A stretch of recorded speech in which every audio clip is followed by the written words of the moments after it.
Let's podcast after dark. You sound defeated. Very defeated, man. Look, it's a Tuesday. I was told we don't work on Tuesdays. No, we work on Tuesdays. I wasn't expecting to be up this late, but when they went to the second overtime, you don't follow me. He only has a losing record on one day. Oh, is that what it is? Tuesday. Oh, I didn't see the tweet. My bad. It's all right. Well, speaking of that, I mean, I woke you up when they went to because you fell asleep. I did. You were zonked out. Nice. You were zonked out on the couch or the whatever this chair is that you brought in from the hallway. You were zonked out as the first overtime was coming to a close, and I was like, "All right, well, update the chart, Joe. Don't go into multiple overtimes. Whatever you do, yeah, man, at all costs." Anyway, it's OG After Dark. Big thanks to Crank Arm. I need to bring some Crank Arm into the studio because I cracked one open after tonight because that one's just pure pain, man. You can check out Crank Arm Brewing. Check them out online. They've got a bunch of cool events coming up, a bunch of great beer. They have a Mother's Day jazz brunch coming up on Sunday. You want to do something a little bit different for Mother's Day? It is Mother's Day on Sunday. Head on over. Dan Davis Group is going to be playing from 2 to 5, and they're going to fill the air with classic and contemporary jazz, adding a touch of sophistication to your Mother's Day celebration. They'll have a food truck as well. And it's not just beer. Remember, they got more than beer. They'll have mimosas to toast. Although I would have liked to have toasted an overtime win tonight. And again, it's not like the Carolina Hurricanes didn't have their opportunities tonight. They certainly had power play opportunities in the overtime. The last power play opportunity they had in the second overtime, they did not generate a shot. Now, some of that is related to the way that the New York Rangers drop back and play defensively and keep the Canes from really getting some good opportunities. But at some point, you do have to shoot the puck and pass, skate. And we talked about this after game one, and I think it kind of held true at times tonight, Joe, where the Carolina Hurricanes are doing a little too much overthinking. They're kind of getting lost in we got to make the right play. When they got themselves to that lead, when they were up 3-2, they were playing what you would typically expect out of the Carolina Hurricanes with a little bit of the hockey is dumb, puck luck is real type stuff. You know, there's incredible skill and dexterity needed to deflect the puck. But how many times have we seen deflection attempts go wide, a deflection attempt go off a pad, a deflection attempt go right off the post? So there were a couple opportunities for the Canes that they actually cashed in, but the most important opportunities they had in the overtime, Joe, did not cash them in. A little bit on them, a little bit on the Rangers and how they played the penalty kill. Yeah, you have to do a lot to get a penalty in overtime. Yeah, you do. And they had 2 power plays in each overtime. Mm-hmm. I thought, even though Sean McDonough has been beating this point into the ground, don't get me started on Sean McDonough. Igor Shesterkin has not allowed more than 3 goals in a playoff game. Cool. Yeah. That really didn't help him last year when they lost to the Devils in the first round. So, like, awesome, you know. But no, I thought Shesterkin was good. I thought Freddie was better tonight, but he was a lot better. There was at least 4 saves, particularly the early one on Zibanejad, and I know it was a long time ago. But yeah, I thought it set a different tone in this game for the Hurricanes. I like the way that the Hurricanes played. I even found and sent you the Sidney Lowe clip because their best players were their best players tonight. I'm with noted hockey analyst Sidney Lowe. And if the Hurricanes are going to win the Stanley Cup, tell everyone what has to happen because Sebastian Aho, Andrei Svechnikov, Martin Necas, what do you have to do to win the Cup? Well, your best players have to be your best players. And then they have to make shots. It's the only way you can win. The last part. Got to make shots. Well, you might amend that to you got to take shots. So yeah, to your point about their best players have to be their best players. The guys on the top line, and we talked about this earlier today, and we played a clip from Rod Brind'Amour, and there were a bunch of questions about the power play, but you also got a question about Jake Guentzel and how Jake Guentzel in the first game had some opportunities, but just either you're going wide, he whiffed, whatever, and Rod did his typical, keep doing what you're doing, and he was brought here for a reason. Things will pay off. You saw that tonight. Aho was excellent tonight as well, assisting on all 3 of those goals. Was Freddie good yeah, Freddie was good, but Freddie also was shaky at times. Yeah, I thought he was better. He found himself on his ass again and flopped there trying to figure out where the puck was. Is there some look, some of that on the defense too? I forgot which goal it was. I think it was the first I think it was the second Lafreniere goal where Jacob Slavin was trailing. He had a 2 forward, 1 defenseman. Slavin was just rushing to get back, completely out of place, out of sorts. And I think it was the Adam Fox clear pass across the ice to Lafreniere, who ended up scoring the goal, and Slavin was chasing. Look, the defense could be a little bit, left a little to be desired there. But in that particular case, you got to cover it up. And there's some soft spots there for Freddie, unfortunately, which got Twitter popping at that moment when it got tied up 3-3 after that goal of, hey, man, Freddie's been excellent. He was excellent in the Islanders series, but you have to wonder about some wear and tear, especially with a game every other night. I got to my point where, as good as he was in the overtime, like I joked, maybe he read some of our tweets at intermission, or somebody held up the phone and like, you seen what they're saying about you? You go out there and prove them wrong. He had some incredible saves in the overtime, but I do wonder about this sort of thing catching up and whether or not we see Peter Kuznetsov in Game 3 Thursday night at PNC Arena. I mean, we could. I thought the Hurricanes played better in this game than they did in Game 1 at any point. The Rangers were really good during the regular season. Their power play is obviously spectacular. Vincent Trocheck, I know Luke was saying, I love it when I'm fucking right, by the way. Like, goddamn, do I fucking love it when I'm right. Trocheck spicy, baby. I mean, I know Luke was saying, oh, he got more money. Fair enough. But he's not acting like a guy over there like, man, I really loved my time in Raleigh. I'm not going to talk shit to these guys at all. He was all over this damn thing. All in. And you are not going to be able to say a word to him now that he's scored a goal. I think now in every playoff game. Yeah. So there's a little bit of that. Again, I thought the Hurricanes played a better hockey game, A to Z here. 60 minutes. That was a really good game. 3-3. I had no problems with any of the goals, honestly, either way. I thought Shesterkin was good. No, I thought Freddie was good in this game. Mm-hmm. First goal, you didn't see it all. I mean, the guy, and also the guy roofed the first one. Hey, like that was a no way anyway. And then the Canes 2 goals, as you mentioned, both deflections, right? The third goal for the Canes was a spectacular play by Aho, working in the corners. So, and then the final 2 goals that the Rangers score, both on a power play, both. Kreider was a nice pass.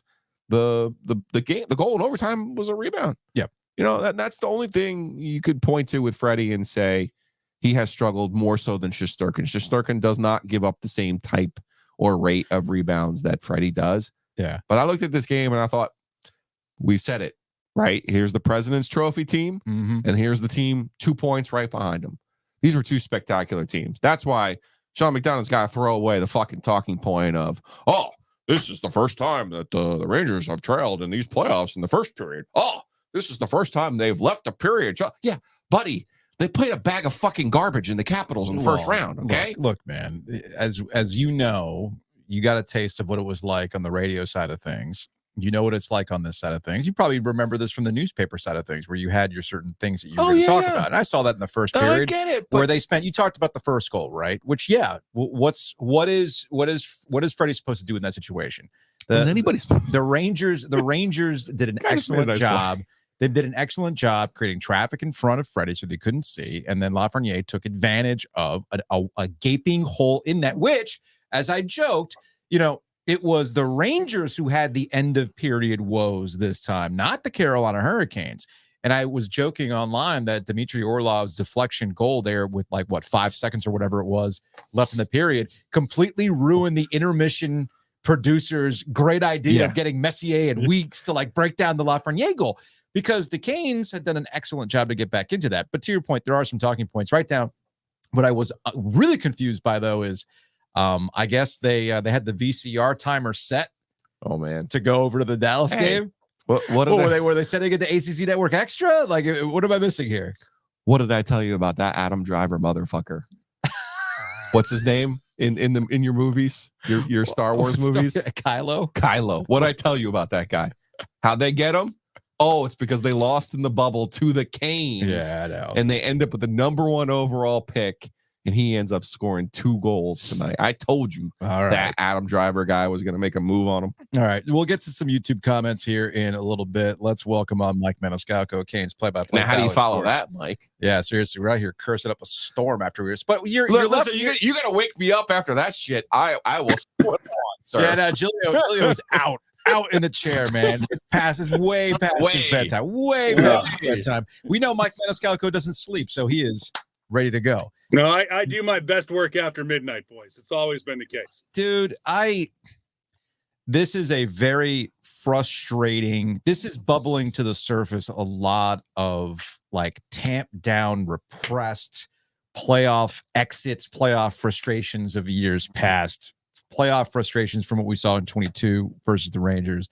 And they kind of came home to roost today. The Canes are now, 0-10 on the power play, 2 golden opportunities on the power play in that second overtime. Actually, I thought they had better chances on the shorthanded. Yeah. Right. And when they were 4-on-4, it was great. Like, it's all good. But those, you got to bury that thing in the second overtime when you got 2 opportunities to do it. Rangers, they're the ones who end up getting it done. Yeah. I mean, look, we're going to go back, and the difference in game 1 and then the difference tonight, the Rangers got 2 power play goals and the Canes got a bagel. That's the difference. Yeah. That's it. We can split anything you want to, any hair you want to go down, who's got to make this save, what needs to happen here, get pucks in deep, whatever cliche you want.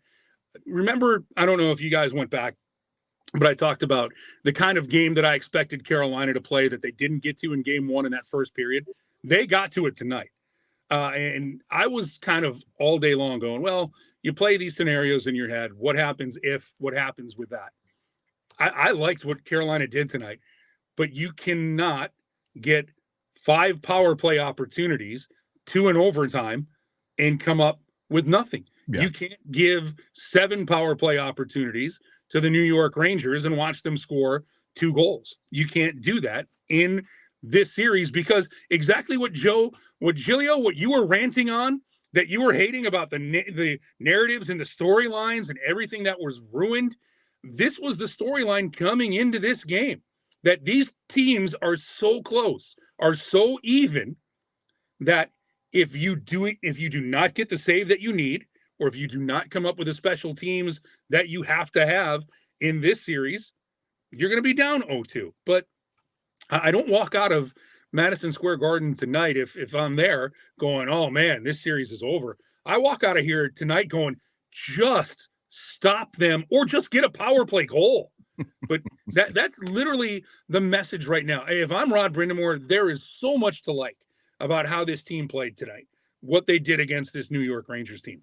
But if I'm Rod Brind'Amour, I absolutely hate the fact that my power play has a bagel, which is usually a good thing to have in Manhattan, but not when you're playing hockey and not on the power play.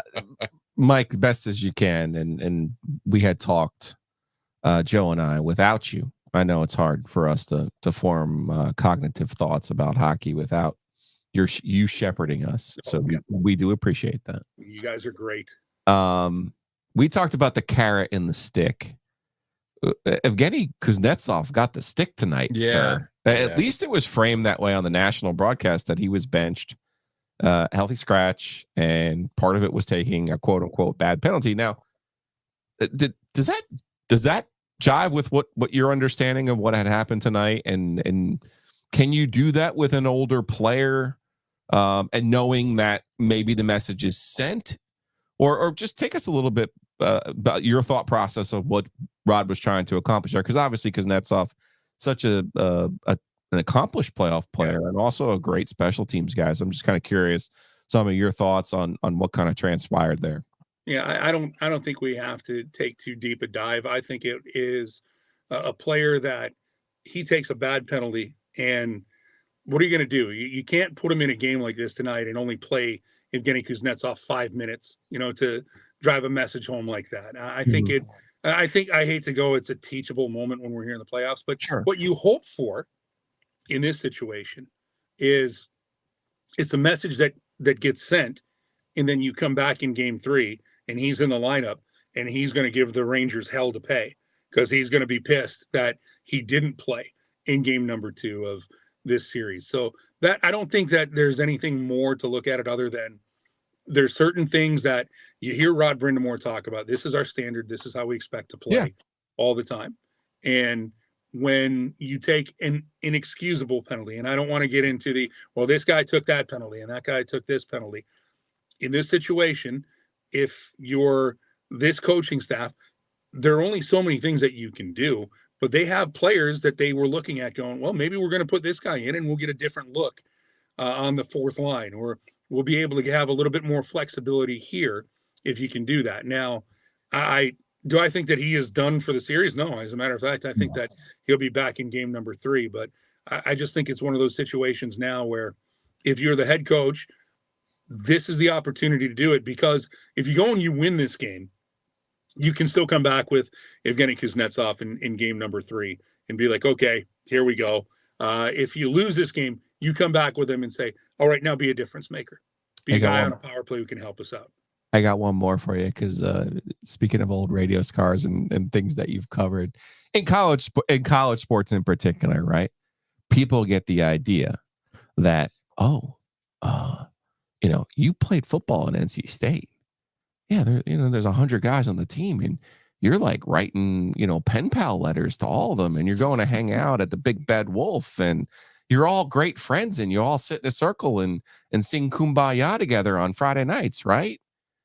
Oh, you're a Russian and you're a really good player. Oh, here's another Russian. Surely you're good friends. You're both from this small, tiny place on the other side of the world, right? My Lord. Well, what kind of blood is there between Andrei Svechnikov and Igor Shesterkin? Given political events, sometimes I don't want to know the answer to that. They did not seem to be ready to be playing in the Olympics together if they're allowed to ever again. I think what that comes down to is, Andrei Svechnikov's going to make a play. Goalie comes out behind the net. That's fair game territory for me.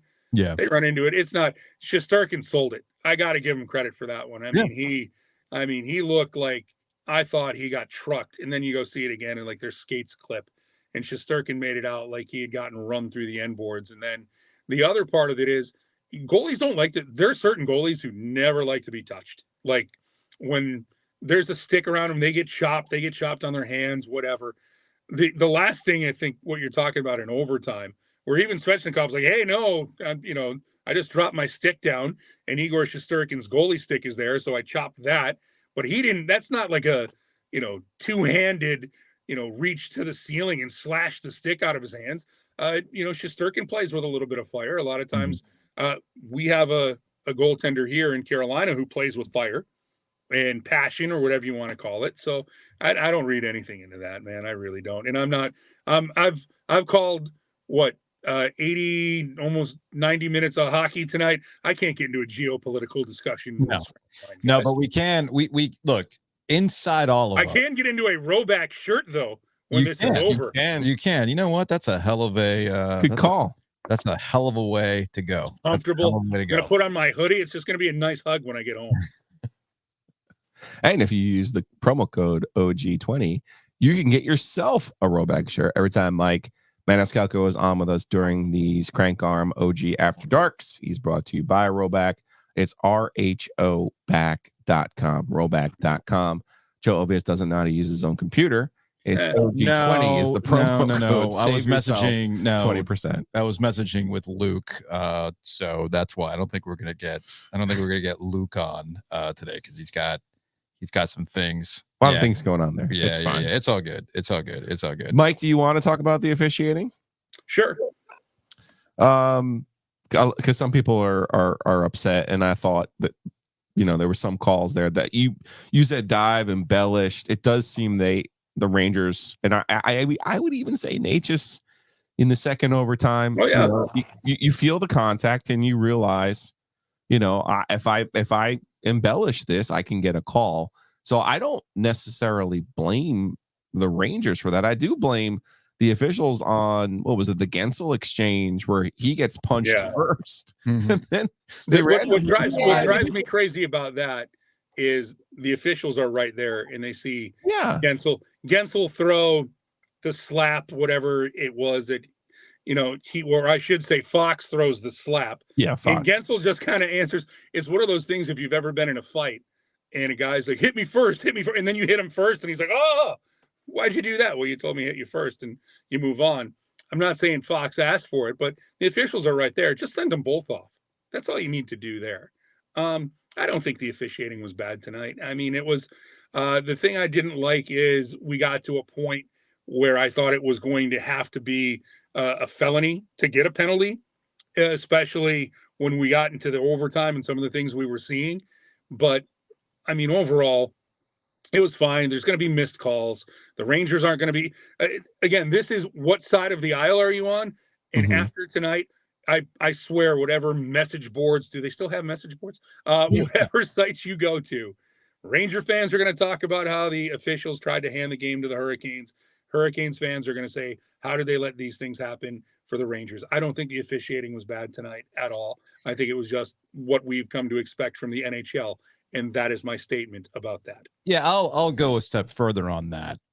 Fox, Aaron Ward had a hell of a tweet where he was making fun of the fact that Fox always seems to have, wow, how does the stick keep finding his face? How is it that Fox continues to just be on the ground? How does he keep falling? Maybe he needs to get his edge. Does he have bad edges? You know, as I jokingly retweeted it, maybe he needs to splurge at Pure Hockey and get the $25 cross grind the next time he goes so he can have some better edges. Regardless, here's the thing about that Fox penalty on Gensel. And I wish I should go to the car and go get my Junior Canes jacket, because that is a classic case of, I get where Burns was coming from and why he was arguing with the officials, and that you got to do a better job of separating these guys in those. Oh, yeah.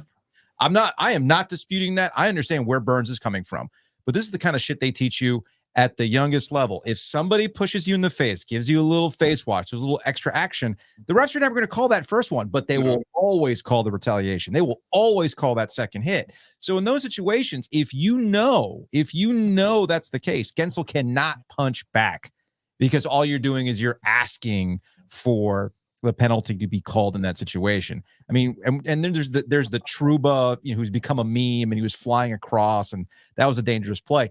But I about like the penalties you can't take, but then also stepping up. In the case of Gensel, you cannot do that. But Gensel was really, really good tonight in the grand scheme of things. Oh yeah, and Mike, that whole line was great tonight. And I will say this about Andrei Svechnikov as well. I think inside every person there are two Svechnikovs. Okay, inside all of us there are two Svechnikovs. There's the one that you go, oh, no. You want that back. What are you doing? And then there's the, oh, shit, that's why he's here. I mean, that one of those, I think it was the Gensel goal that he deflected in. That doesn't happen without Svechnikov being a horse behind the net and drawing three Rangers on him to get it out to Aho, who then got the shot in the clear, and Gensel tipped it in. So there was one where, again, it's one of those classic cases of, if it just bounces the right way. Kane's got good bounces with Gensel. They got a good bounce with the Orlov tip in. But, man, that goes off of Shesterkin's shoulder, off the crossbar, that Svechnikov shot. I mean, that changes the game. So there's the good and the bad with it. And I think for the most part, as much as people want to bang on Svechnikov for taking some dumb penalties in this series so far, he's also been pretty good. It's not the series, it's his whole life. Well, it is his whole life, but I'm just talking about this particular playoff round. He was good against the Islanders, and I think he's been okay in this series against the Rangers. You kind of take the good with the bad, right, Mike? Yeah, I mean, that's what comes down with it. And also, you guys both know this from your extensive coverage of college sports. There are some guys who just are never going to get a call. No. And it is amazing to me, and I'm not griping about this. It is amazing to me. I can't think in the history of hockey that I've covered it, and I go all the way back to my days when I started covering it, where there is a guy where if he is anywhere near committing a penalty, he goes to the box. Like, at some point, you have to just give the guy, like, okay, that's not a penalty, or okay, here's what happened here. I can see why this player tripped over his stick. None of that with Andrei Svechnikov. I cannot figure out why, for the life of me. Why these calls, especially in these situations, are happening to him. But the big thing for me is, he's got 5 assists in the playoffs right now. He's been physical. You chronicled that Gensel goal doesn't happen unless he is an absolute horse behind the net. I love that, especially with the Kentucky Derby reference. I Yeah. mean, that's exactly what he was, how he plays, and that's what the Canes need. I don't want him to change his game because he can't. This is what he is. I just would like to know when, because there are a lot of guys in this league who used to get penalties called on them early who now don't. And I just want to know, when does, this rate of Andrei Svechnikov getting called for all these infractions go away? Now, my thing is, if it's a penalty, call it because it's a damn penalty. Right. I mean, I've always hated we'll even it out. Don't do that. If it's a penalty, it's a penalty. But I have never seen a guy who does not get the benefit of the doubt when it comes to a call. Now, officiating aside, and now we sound like a couple of ACC basketball fans complaining about, Roger Ayers. And, Can we talk about timeouts, or can we talk? Yeah, what else is there to talk about? Like, why didn't Roy do that? Why did he had 3 timeouts left? All right. Before we get out of here and let you go, because you've had a very, very busy night with a couple of overtimes. I appreciate you changing rooms in that building too, sir. Yes. Yeah. Very good for you. Appreciate that. Yeah. Speaking of changes, a better feeling this time around. Yeah. Speaking of changes, look, man, Freddie's been great. I mean, Freddie's been more good than not. All right. Yeah. He was great in the Islanders series. There's some things he'd probably want back in the first 2 games here, but that's a lot of play for a guy who just came back, and then there were no back-to-backs. They did a good job rotating their goalies, getting everybody prepped and ready to go for the playoffs. Given the travel back doesn't have the extra day, they just played 2 overtimes. Are we going to see Kochetkov on Thursday night at PNC Arena? We might. Okay. I mean, I wouldn't be surprised if they feel that that's what would give this team an edge over the Rangers. Nothing, again, I rule nothing out with what the Canes do goaltending wise, but you kind of set it up for me, Joe. I don't see any reason why that you'd go away from him, especially how good he was in that first overtime. I mean, save after save. And I know everybody's talking about fatigue, but he did have the 49 games where he didn't play, so he's rested. I know he didn't play back to back. Like, for me, it's always what side of the coin is it? I hate when people try to play both sides of it. It's like, so you don't want to play him too much because you exhaust him, or a guy doesn't play enough, so therefore he can't, get the opportunity to play. I don't know what this sweet spot is. Yeah. I do know that, if anything, the way that the Canes have handled the position, Paul Schoenfelder has done a masterful job of, setting up the rotation and talking to these guys and working them through it, and when to spot, Spencer Martin, when to do this. I think you go to Frederik Andersen and you ask him just point blank, how are you feeling? How you feeling? Right. And then you go from there. And if there's any hesitation that you have in your mind as a coaching staff, you can go to a guy who loves to play against the Rangers and loves to play against Igor Shesterkin. And look, I'm not saying that that's the play. If it was me, I can only do what I would do here. I go to Frederik Andersen. How do you feel? You're good? Okay. You'll start game 3. That's what I would do. But I don't think there's a wrong. I understand that I work for the Canes, and fans, you want a black and white answer. There's not a wrong answer to the goalie situation for Carolina. Sure. There just isn't. And I know a lot of times, you got to die on this hill and you got to go this way.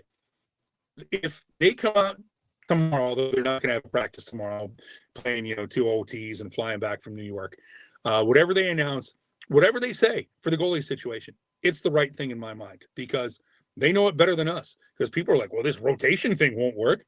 Well, it did. Yeah. And then they're like, well, you can't just ride Frederik Andersen. Well, you beat the Islanders in 5. Yeah. And he's not the reason why you're down 0-2 to the Rangers. You can fault, you can pick here and there, but you're down 0-2 to the Rangers because your power play has 0 goals in 2 games. And the Rangers, they have got 4 power play goals in 2 games. That's why this series is 2-0 New York. Simple as that. Honestly, no, it's sometimes that, the simplest answer is the right one, boys, and that's where we're at here. Yeah, it really is. I do not disagree. Everything else is valid conversation. I think it's worthy conversation. But if you really want to cut this down to its essence, the Carolina Hurricanes have, and we knew this going into the series, that special teams was going to be crucial. It was going to be the difference in this series. Yep. And the New York Rangers have been better in their special teams than the Carolina Hurricanes. I mean, this is gonna sound such coach speak here, guys, and feel free to rip me when I say this.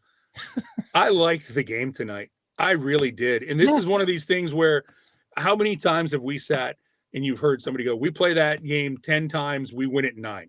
Well, there was big 2023 conference finals energy to that game to me, because I thought their goalie was just a little bit better. The problem good is, game, 1 goal game, their goalie just a little bit better. The problem is this isn't football. This isn't basketball. You do get to play this game multiple times, and this kind of has been an issue. But I would say this, because after watching the Timberwolves and the Nuggets last night, I saw a team at home go down 2-0, and I like a lot of people, I think the Nuggets are done.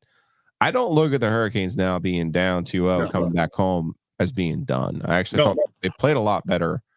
They played a lot better tonight than they did in game 1. I walk out of this game and I feel that I could really sell you 2019 Washington Capitals Canes vibes about, let's just see Carolina now throw their best punch and how the Rangers react to it. And that's what I'm expecting in game 3. The best punch from the Carolina Hurricanes that we haven't seen all postseason. Tonight was a pretty damn good punch. They had an opportunity. Yeah. They could easily be on a plane and this series is 1-1. But you know what? You got to land the punch when you get the opportunity to throw it. Let's not go back to the Jake Gensel penalty thing. More for me, you just have to now in game 3, let the Rangers know that this series is far from over. That's what you have to do and put that in their heads. Mike, we'll see you Thursday, man. Thank you. Good to be here, boys. All right, later. We'll see him up in the building. Big thanks to Mike Maniscalco for hanging out with a crank arm OG after dark. The chat's popping. Well, let's go through some of these chats before we get out of here. And let's see. Tread carefully. Yeah, I've seen this. From Sean, we got to win both at home, no exceptions. Yeah, I would say so. From Hyena, pathetic PP. Look, we've all heard that before. It's happened to the best of us. It's okay. You could get over that. There's a pill for that. Kane's PP could have used some Marley drug tonight. I think we could all agree there. Agree there. Guys. From Andrew, really disappointing power play from the Canes. Like Michael Scott said, you miss 100% of the shots you do not take. No, that is an accurate statement. Statement. From James, special teams is going to lead to an early exit. Yep. Pretty much it. From Shivam, 2019 Boston, 2020 Boston, 2021 Tampa, 2022 New York, 2023 Florida. Lost special teams battles every year. Yeah, it becomes a problem. For Mortensen, same shit as last year. Yeah, man, totally get that. You'll enjoy this. This one came from online early in the group chat text. Yeah. The Hurricanes are Gonzaga. Outstanding during the regular season. Then they bang their head up at Josh Goodson said it. They just bang their head up against a wall when they get into the NCAA tournament. It's why are you so good in the regular season? Why does it turn out the same way every time? Yeah, a couple people pointed out Rempe. Rempe's been useless. What was it from Lewis? Rempe sent someone into the shadow realm.